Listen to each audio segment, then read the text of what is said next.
네, 여야의 공천 심사 결과가 속속 나오고 있습니다. 국민의힘은 오늘 오전 경기도를 포함한 2차 단수 공천 결과를 발표할 예정이고요. 민주당도 전략공천제 일부 심사 결과를 발표했습니다. 네, 한편 이런 가운데 윤석열 대통령이 취임 후 처음으로 순방 일정을 취소해서 배경에 관심이 쏠리는데요.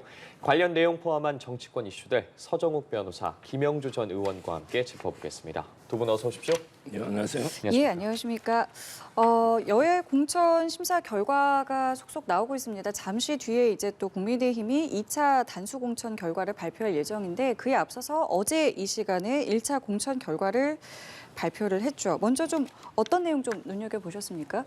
아마 근데 그 대통령실은요 예. 거의 없었던 것 같아요.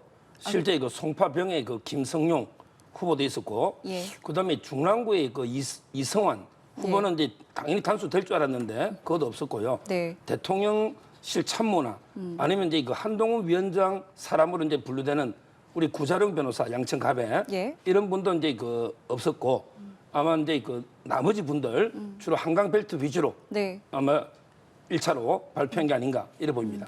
오늘도 그러면 좀 그 분위기 이어갈 것 같으세요? 오늘은 이제 그 경기도니까 예. 아무래도 이제 그 원희룡, 뭐 그다음에 장관 박문규 장관 수원에, 예, 수원이요? 그다음에 이수정 교수 수원에, 네. 이분들은 이제 대통령 참모는 아니잖아요. 아마 이제 제 생각에는 단수 공천이 되지 않을까 이렇게 예상이 돼요.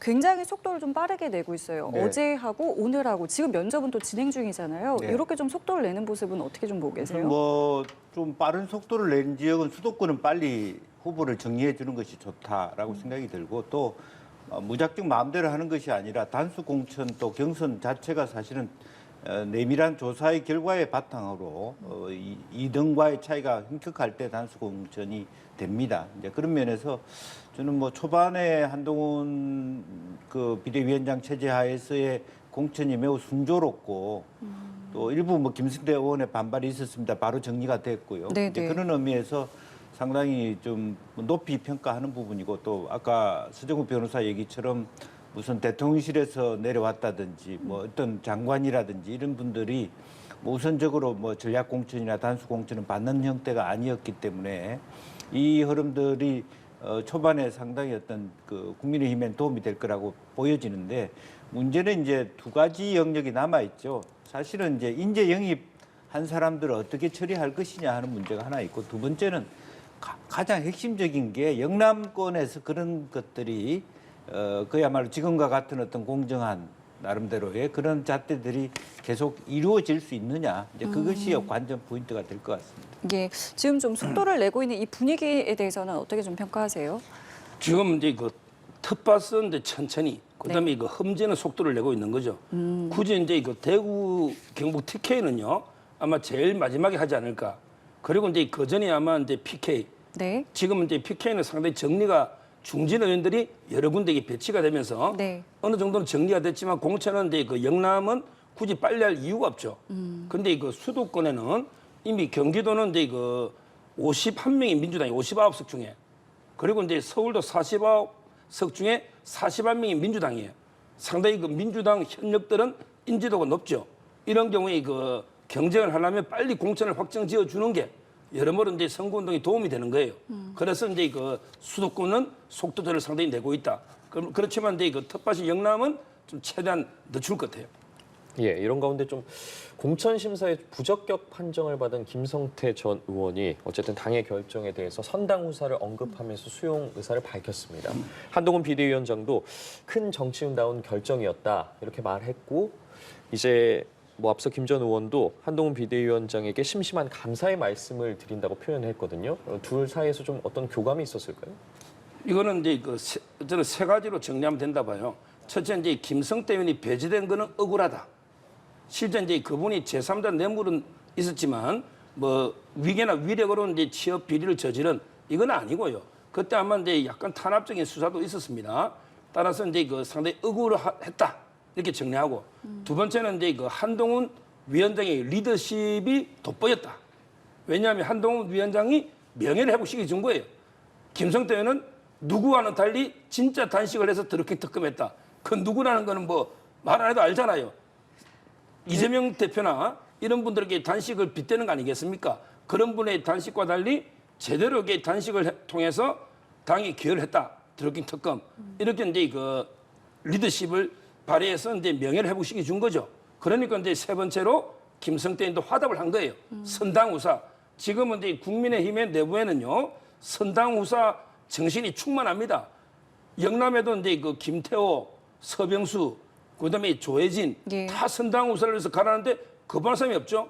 서울에 어제 40년 지기 윤석열 대통령, 40년 지기 석동현 위원장도 컷오프 됐는데 예. 거부하는 게 없죠. 네. 지금 국민의힘의 내부 분위기는 전부 선당후사 정신이 충만한 거예요. 그렇습니다. 그렇기 때문에 지금 이제 발표하게 될 2차 단수공천 추천 대상자는 어떤 인물들일지 역시 관심이 모아지고 있는데요.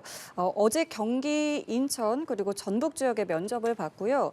총 55개 지역구 가운데 오늘 25명의 단수 추천 대상자를 발표하신 것을 지금 함께 보셨습니다. 경기가 14명, 인천이 5명, 전북이 6명이었고요. 그 가운데 굉장히 좀 관심을 모았던 수원에는 박문규 전 장관, 이수정 교수, 그리고 인천에는 원희룡 전 장관이 단수 추천 대상자로 이제 포함이 되었습니다. 저희가 두 분과 함께 쭉 들어봤는데요. 어떤 부분을 좀 눈여겨보셨습니까? 이게 25명이나 발표를 했네요. 근데 전부 다 예상됐던 분 같아요. 다 이제 그러세요? 그 경쟁력이 좀 상대 후보에 비해서 이제 그 압도적인 예. 이런 이제 될 만한 분이 발표됐다. 상당히 그 공천 흐름이 네. 좀 좋다고 봅니다. 거기 보면 이제 그 인천에 예. 지금 이제 그 우리 원희룡, 윤상현, 예. 정성현 예. 이런 분들이 다 예상됐던 이런 분들이거든요. 다 이제 그 됐고 그다음에 경기도도 우리 그 굿바이 이재명 책 썼던 그 성남의 장영하 변호사 예. 그분도 됐고 그다음에 안철수 후보 뭐 전희경도 이제 그 의정부에 됐는데 예. 조금 특이한 거는 이제 요 분당 을이 예. 분당 을은 이제 그 김원에 의원 내려갔거든요. 예. 그런데 거기는 아직 발표가 참모다 보니까 안 된 게 좀 특이하고요. 나머지는 이게 다 예상됐던 사람이 된 것입니다. 흐름이 좋다라고 말씀하셨는데 어떤 부분 좀 보셨어요? 특히 안 된 지역에서도 좀 보셨던 도 있으신지요? 글쎄 기본적으로는 이제 정운천 장관도 전주 을에 됐고요. 예. 그래서 나름대로 발빠르게 이제 최선을 다해서 전북 지역을 6군데까지 했다라고 하는 것은 상당히 국민의힘 입장에서는 진전된 부분이 아닌가 생각이 들고 특히 인천 지역 5군데를 다 했다라고 하는 부분도 인천에 대한 어떤 국민의힘이 상당히 말하자면 이재명 대표가 개항에 있음으로 인해서 그 지역에 한석도 지난번에 윤상현 의원이 있었지만 무소속으로 당선됐기 때문에 거의 전석을 패배한 거나 마찬가지거든요. 그래 이번에 인천에서 또 수원에서 이렇게 확실하게 메시기라도 얻겠다는 의지가 좀 보여준 부분이 아닌가 생각이 들고요. 이제 수원에 3군데, 그 중에 이제 수원도 2군데가 남아 있는 부분이 있고 또 말씀했습니다만은 성남 지역의 안철수 그리고 그야말로 김은혜가 같이 나올 수 있을 것인가 하는 것도 아마 관전 포인트가 아닌가 그렇게 보여집니다. 예. 국민의힘이 어쨌든 서울 전체 지역구의 40%에 이르는 19곳의 공천을 확정지었고 또 오늘도 어쨌든 단수공천 2차 결과를 발표를 하면서 속도를 내고 있는데 종로나 강남벨트 또 중성동 지역의 공천이 아직 남은 상황이지 않습니까? 앞으로 좀 어떻게 흘러갈 거라고 예상하세요? 아마 이제 지역마다 이게 좀 틀린데요. 예. 강남은 이제 원래 박진 장관하고 그다음에 이원모 비서관이 이제 강남 을 있잖아요. 예. 여기에 놀랜데 두 분을 다 다른 지역으로 이게 조정한다. 이런 이제 분위기입니다. 따라서 이제 강남은 아주 경제 전문가라든지 상당히 상징성이 강한 이런 분들은 이제 전략 공천하지 않을까 지금 이렇게 예상이 되고요. 그다음에 중성동은 이제 가박 을이 있는데 가박 이제 원래는 윤희숙 이제 의원하고 옛날 그다음에 예. 임종석 실장하고 이제 이렇게 붙인다고 예상했는데 지금 임종석 실장이 공천이 안 되면 또 이게 좀 약간 구도가 바뀔 수 있기 때문에 그래도 이제 윤희숙 의원이 아마 유력하지 않을까. 구도는 어떻게 될지 모르지만 이렇게 보이고요. 문제는 이제 중성동 을인데 을은 이제 많아요. 이영 장관도 있고 이제 하태경 의원, 이혜훈 전 의원이 있습니다. 아마 이제 이영 장관은 다른 데로 이게 돌리지 않을까. 왜 그분은 이제 굳이 그 연고는 없어요. 그렇다면 이제 하태경 의원이 좀 유력하지 않을까. 이렇게 저는 예상하고 그다음에 마지막 종로인데 종로는 이제 우리 윤보선 대통령부터 노무현 이명박 대통령까지 상징성이 아주 강합니다. 그런데 지금 최재형 의원이 그 0.5선인데 아마 이제 아주 지지율이 높지는 않은 것 같아요.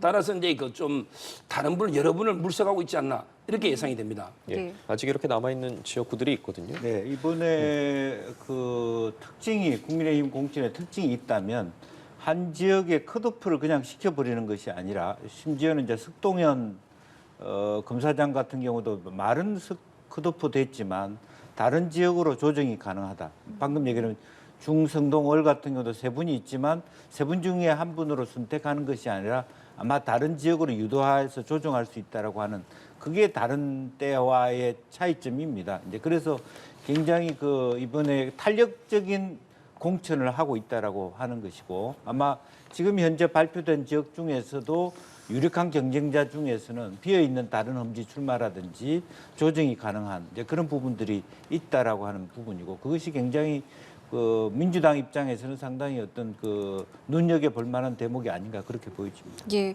자, 그리고 앞서 민주당도 오늘 오전에 공천 심사 결과를 발표를 했습니다.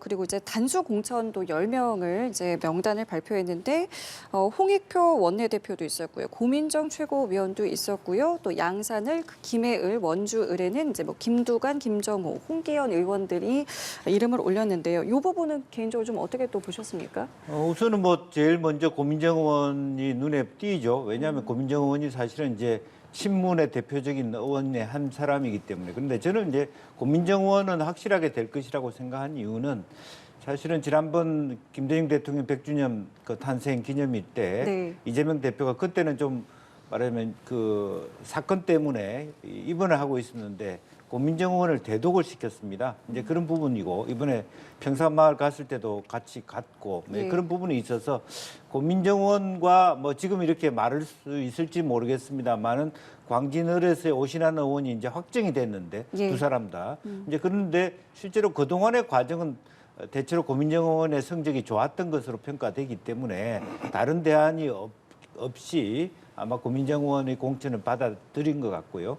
그냥 홍피영 의원 당연히 험지로 스스로 성동을에서 서초 올라왔기 때문에 되는 것이고요. 뭐 사하의 최인호 의원 같은 경우는 뭐 실제적으로 그 지역에서 확실한 그 뭐랄까 지지를 가지고 있고 또 김중환 장관 또한 이번에 거의 매치가 이제 확정이 된 거 아닙니까? 그쵸. 이제 그런 예. 부분에 대해서 낙동강 벨트를 확실하게 지킬 수 있는 사람 또 김종호 의원 같은 경우도 이제 확정이 됐습니다. 조혜진 의원하고 예. 김혜얼입니다. 민홍철 의원 돼 있고요. 이제 네. 이런 부분들이 서서히 이제 소위 서울 한강 벨트와 낙동강 벨트의 대진표가 확실하게 픽스되고 작성이 되고 있다는 것을 얘기해 주는 것 예. 같습니다. 말씀하신 것처럼 이제 대진표가 슬슬 이제 윤곽을 좀 드러내고 있는데 민주당은 막 속도를 내는 그런 느낌은 또 아닌 것 같고요. 좀 어떻게 보고 계세요?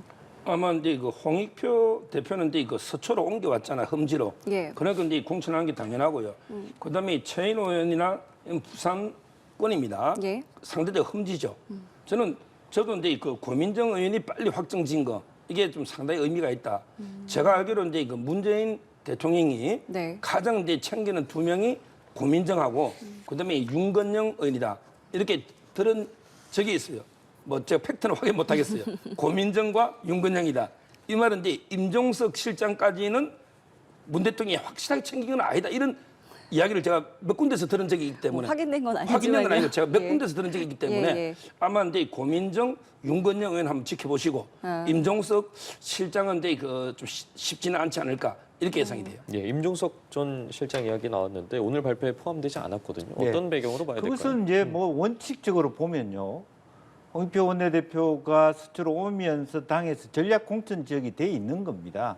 그러니까 사실은 국민의힘 입장으로 보면 임종석 그 전 실장이 이 지역에서 옛날에 국회의원이었지만 실제로 보면 이제 험지 출마해라고 얘기할 수 있는 분위기가 될 수 있는 거고요.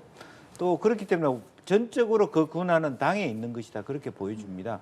마치 우리가 뭐 내 자리였으니까 옛날 내 자리지 내가 나오면 비켜주라 나를 달라 이렇게 얘기하기가 사실은 적절하지는 않아요.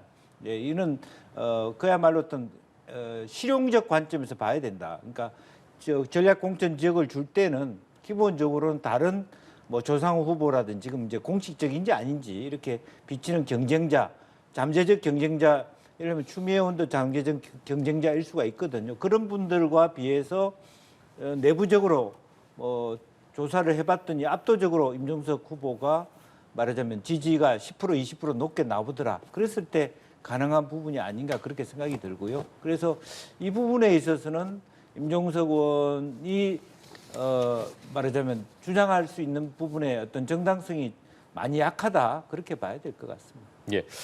이런 상황에서 이 친명 좌장인 정성호 의원이죠. 임 전 실장이 좀 민주당의 승리를 바라고 또 당의 전략적 판단이 있다면 공관위 결정을 따라야 한다라는 입장을 내놨거든요. 어쨌든 오늘 임종석 전 실장 포함되지 않았고 어떤 입장을 관련해서 내놓을 거라고 보세요? 아마 이제 저는 임종석 실장이 이제 그 자기 주장을 굽히지 않을 것 같아요. 왜냐하면 이제 이분이 아주 대중성이 뭐 있는 분은 아닙니다. 지금 이제 그 정치 경력은 거물급으로 생각하지만 재선이에요. 재선. 그리고 이제 그 옛날에 그 김동성 의원이라고 중성동에서도 한 번 패배한 적이 있습니다.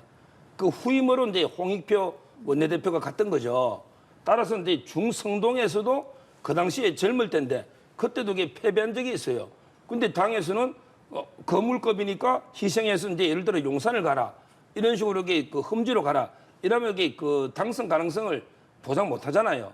그래서 아마 끝까지 이제 중성동구를 고집 저는 하는 걸로 보이고 그렇다면 이게 당의 입장으로서도 끝까지 안 옮기면 뭐 줄 수가 없잖아요. 결국 이제 컷오프가 되고 이런 식으로 공천 좀 파국으로 가지 않을까 이렇게 예상이 됩니다.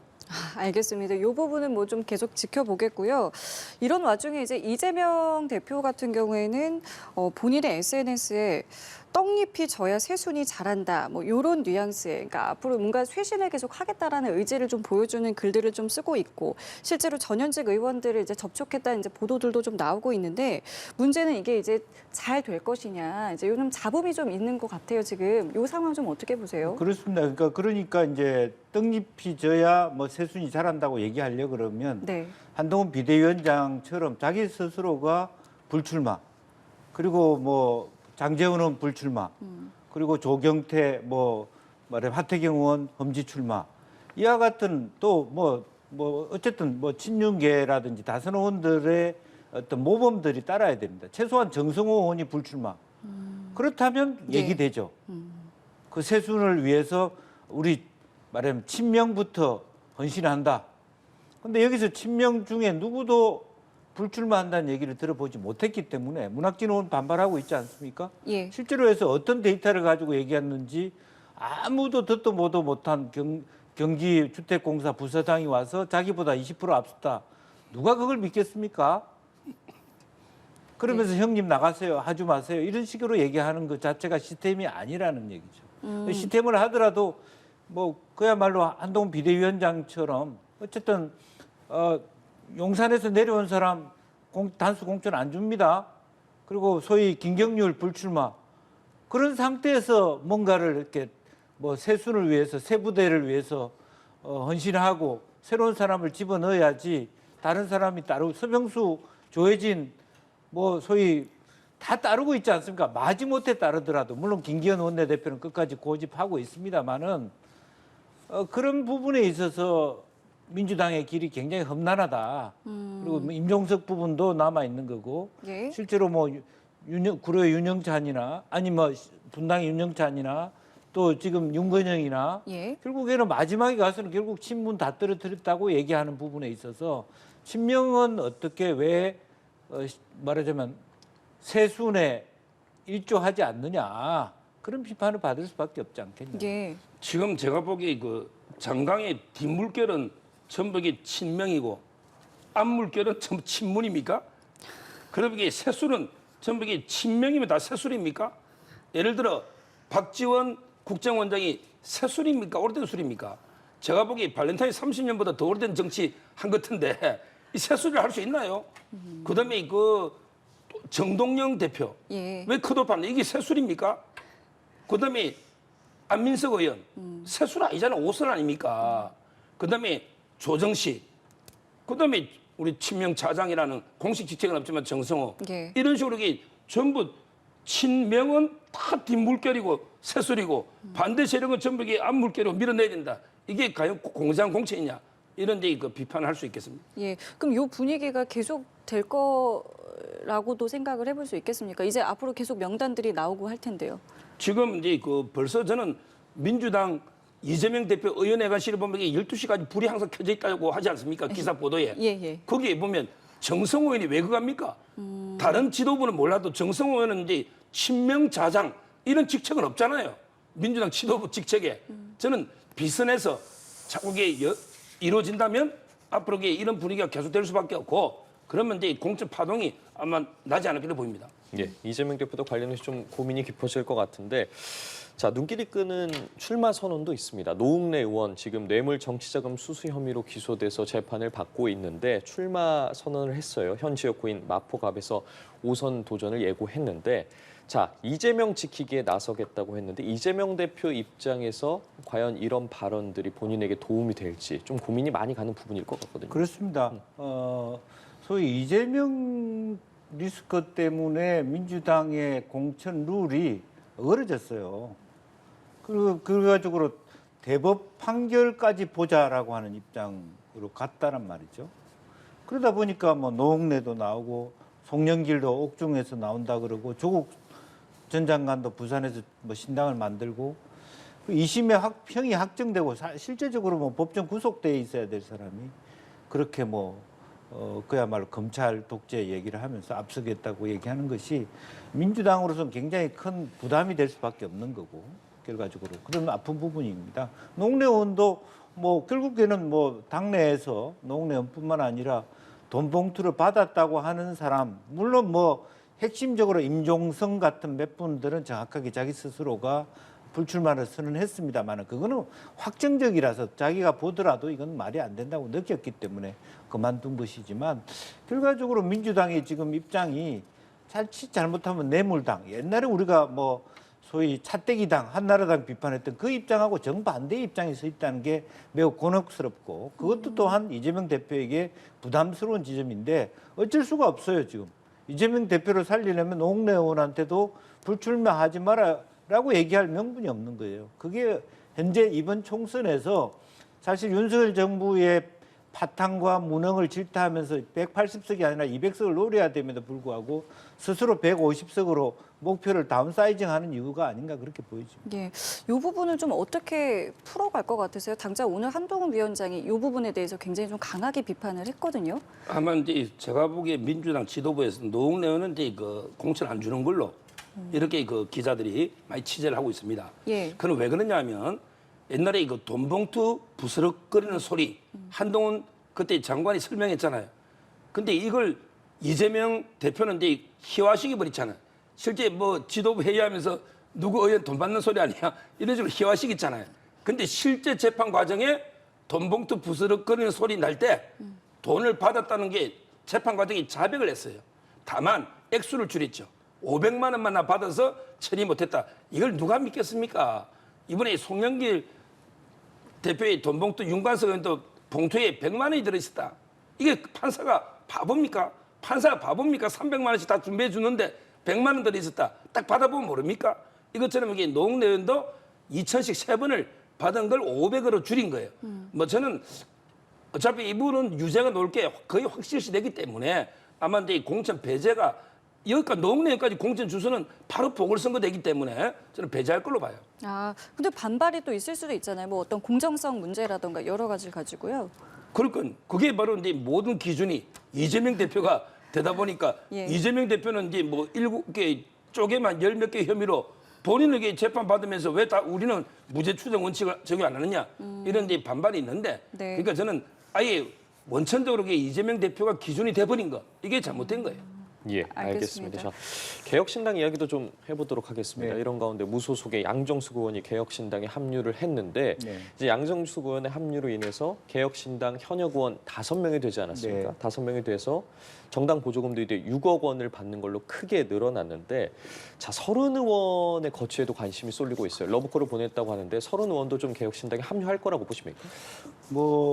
아직은 서른 의원이 자기 스스로 내부 경선을 하든 어떤 형태로든 이길 수 있다라고 판단이 들면 당에 머물려고 할 겁니다. 이제 그럼에도 불구하고 경기도 지역에서 매우 불리한 그런 어떤 뭐 경선 결과라든지 공천 결과가 나오면 서로는 언도 얼마든지 이낙연 대표를 따라 나설 수 있다라는 생각이고요.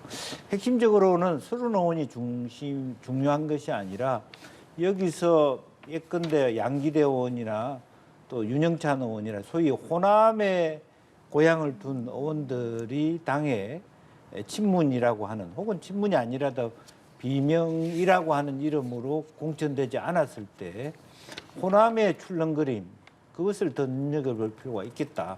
사실 서른 의원은 마산 출신이잖아요. 이제 그런 부분에서 조금 그것이 영향력이 약하지만 다른 소위 친문 의원들 또 비명 의원들 중에 호남을 고향으로 둔 의원들이 말하자면 특히 경기도권에 많습니다.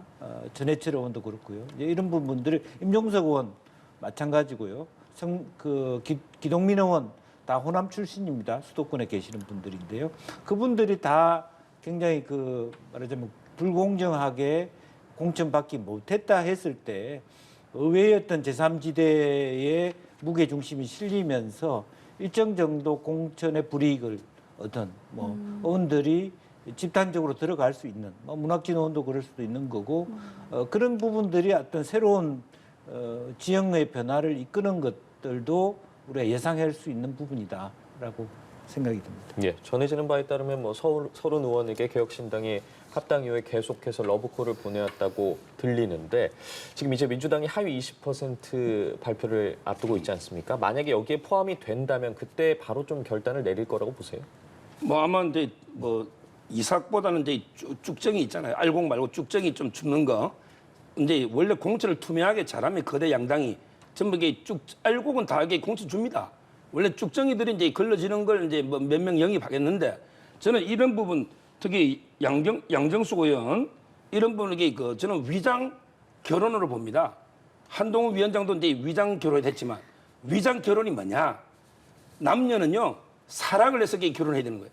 사랑이 없이 뭐 예를 들어 이제 돈을 목적으로 한다든지 또는 이제 뭐 우리 영주권을 얻겠다든지 다른 목적으로 이게 허위로 결혼하는 거 있잖아요. 이게 위장 결혼인데 지금 이게 개혁신당 양정숙 의원을 사랑합니까? 제가 보기에 두 당의 비전 가치가 일치합니까? 양정숙 의원이 무고로 1,000만 원이 확정된 사람이 자기 의혹 제기했다고 당직자 기자들까지 이게 고소한 게 무고로 대법원에서 1,000만 원까지 확정된 이런 분이에요. 아마 신고 재산 막 그때 92억인가 부동산 그때 실명법 위반 의혹이 있었잖아요. 이런 분이 개혁신당의 가치에 맞습니까? 전혀 비전이나 가치가 안 맞는데 오로지 국고보조금 6억 탄핵에 의해서 입당을 시켰다. 이렇다면 이게 저는 위장 결혼이 맞고 여기에 대가는 없었을까요? 그럼 이게 양정숙에는 그냥 갈까요? 자기가 들어가면 이게 6억을 받는데 만약에 이런 걸 거래해서 뭐 비례를 준다든지 이러면 이게 국민의 지탄을 더 받을 겁니다. 알겠습니다. 이번에는 다른 이야기도 좀 해볼게요. 다음 주에 윤석열 대통령이 독일과 덴마크 순방 일정이 예정돼 있었는데 일정을 좀 연기했습니다. 취임 이후에 이제 처음 있었던 일이기 때문에 관심이 좀 모아지는데 일단은 총선 전까지는 해외 방문 일정이 없는 것으로 지금 확인이 되고 있고요. 이 관련해서도 뭐 특별하게 이제 사유를 밝힌 거는 아닙니다. 요 민생 안보에 좀 집중할 필요가 있어서다. 요 정도로 이제 사유를 밝혔는데 어떤 배경이라고 좀 보고 계세요?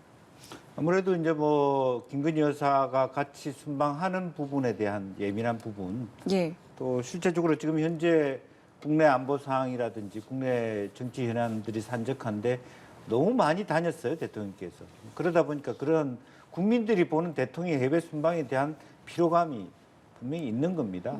이제 그런 부분들도 아마 내부적 토론에 들어왔을 것이고요. 또 국내에 있는 것이 좋겠다라는 생각들도 많이 했을 텐데 문제는 이번 대통령과 함께 순방하면서 기업들이 뭐 MOU를 맺는다라든지 여러 가지 어떤 경제적 실적을 쌓으려고 했던데 이것이 다 틀어졌다는 것이고요. 또 기본적으로는 그 상대방 나라 독일과 덴마크에 있어서도 뭐 결례 아닌 결례를 범한다 그렇게 봐야 될 것 같습니다. 이제 그런 면에서 신중치 못한 결정이라고 생각하고 대통령이 국내에 계신들 뭐 하겠습니까?